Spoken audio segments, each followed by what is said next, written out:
GFIEMS TV.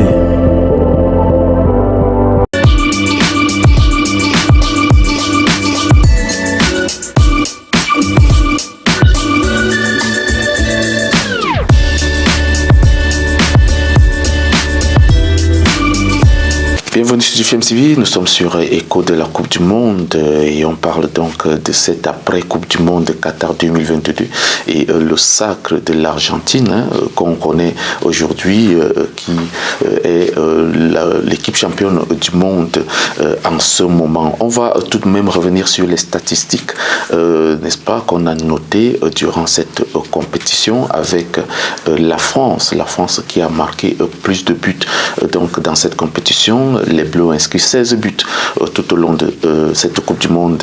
On peut donc aussi noter que l'Argentine vient derrière. L'Argentine de Lionel Messi est deuxième dans ce classement avec 15 buts marqués tout au long de cette compétition. En troisième position, on retrouve l'Angleterre qui a inscrit 13 buts dans cette compétition. Et puis il y a le Portugal qui pointe à la quatrième place de ce top 5 avec ses 12 buts. En cinquième place, bien sûr, c'est les Pays-Bas qui ferme donc ce top 5 avec 10 buts réalisés. Passons au classement des buteurs avec Kylian Mbappé qui est en tête avec ses 8 buts, suivi de très près par Lionel Messi qui a inscrit 7 buts dans cette compétition. Le Français Olivier Giroud pointe à la troisième place des buteurs avec 4 buts marqués, au même titre que l'Argentin Julián Álvarez. Vous comprenez que le duel français et algérien continue donc dans ce mondial, et puis le duel français et argentin continue donc dans ce mondial, et l'équatorien Ener Valencia ferme donc le top 5 avec 3 buts. Au niveau du classement des passeurs décisifs, on a n'est-ce pas, le portugais Bruno Fernandes qui a n'est-ce pas, qui est à la tête des passeurs décisifs. L'anglais Harry Kane suit, et puis il y a le français Antoine Griezmann, le croate Ivan Perisic ou encore l'argentin Lionel Messi.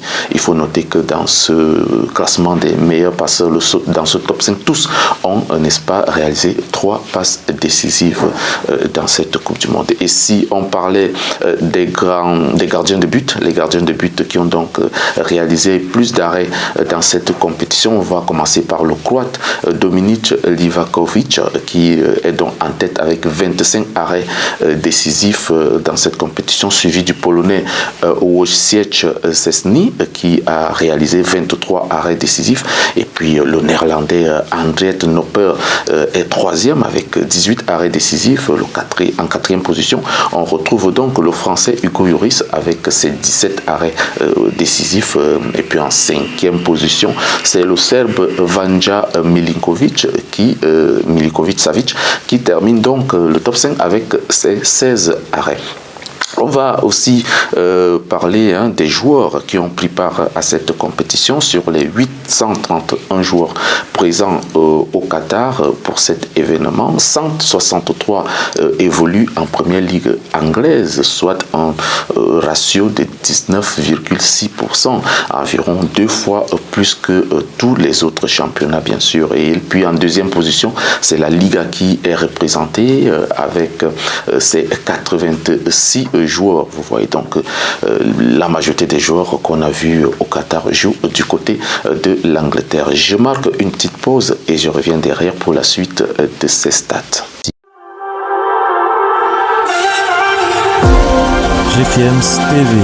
Cristiano Ronaldo, lui, a marqué 117 buts pour le Portugal, soit nettement plus de réalisations que les 26 joueurs des 15 autres sélections réunies.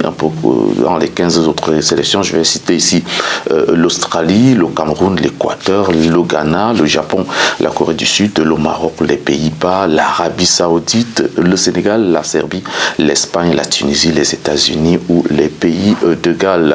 Voilà donc aussi le Qatar. On va noter que le Qatar et l'Arabie Saoudite, le Qatar et l'Arabie Saoudite sont donc les deux seules nations qui ont eu les 26 joueurs, dont les 26 joueurs évoluent dans leur championnat local. Voilà donc ce qu'on peut aussi noter comme statistique, hein, savoir que 26 joueurs retenus par l'entraîneur qatari et de l'Arabie Saoudite jouent dans leurs différents clubs dans leur pays. Voilà, c'est terminé pour Écho de la Coupe du Monde. On se retrouve très bientôt pour une autre sortie, peut-être la dernière édition pour parler du Qatar 2022. Portez-vous très bien et à très bientôt.